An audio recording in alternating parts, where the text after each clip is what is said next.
Salam, perkenalkan nama saya Irwin Frianto Emanu, kelas G Prodi Pak semester 4. Di sini saya akan mempresentasikan tugas anti korupsi tentang dampak masif korupsi. Dampak masif korupsi yang pertama, dampak ekonomi. Korupsi memiliki berbagai efek penghancuran yang hebat terhadap berbagai sisi kehidupan bangsa dan negara, khususnya dalam sisi ekonomi sebagai pendorong utama kesejahteraan masyarakat. Mauro menerangkan hubungan antara korupsi dan ekonomi. Menurut Mauro, korupsi memiliki korelasi negatif dengan tingkat investasi, pertumbuhan ekonomi, dan dengan pengeluaran pemerintah untuk program sosial dan kesejahteraan. Hal ini merupakan bagian dari inti ekonomi makro. Kenyataan bahwa korupsi memiliki hubungan langsung dengan mendorong pemerintah berupaya menanggulangi korupsi baik secara preventif maupun kuratif. Yang kedua, dampak sosial dan kemiskinan masyarakat. Bagi masyarakat miskin, korupsi mengakibatkan dampak yang luar biasa dan saling bertautan satu sama lain. Pertama,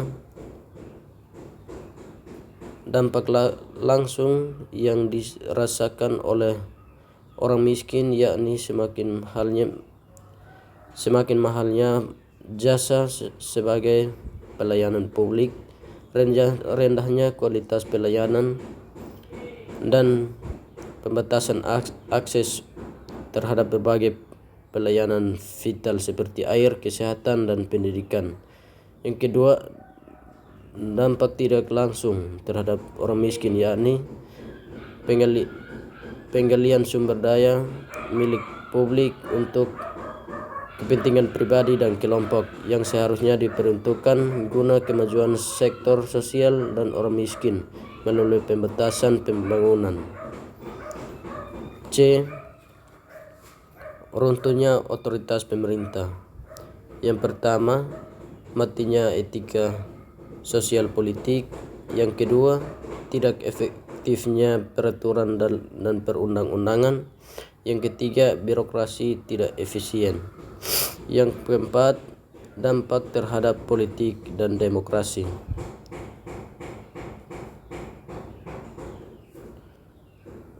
Fungsi pemerintahan.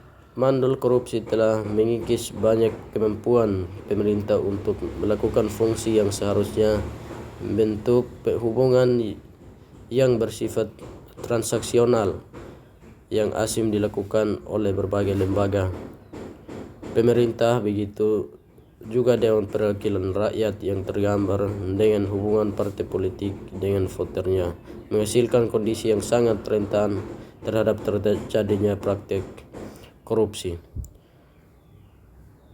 Yang berikut, dampak terhadap pertahanan dan keamanan. Yang pertama, rawan Hankamnas. Kedua, lemahnya garis batas negara. Yang berikut, dampak kerusakan lingkungan. Dampak kerusakan lingkungan ada dua, yaitu menurunnya kualitas lingkungan dan menurunnya kualitas hidup. Baik, terima kasih. Ini materi yang telah saya presentasikan. Dasar teologis yang saya angkat di sini adalah kasihilah sesama manusia seperti dirimu sendiri. Sekian dan terima kasih.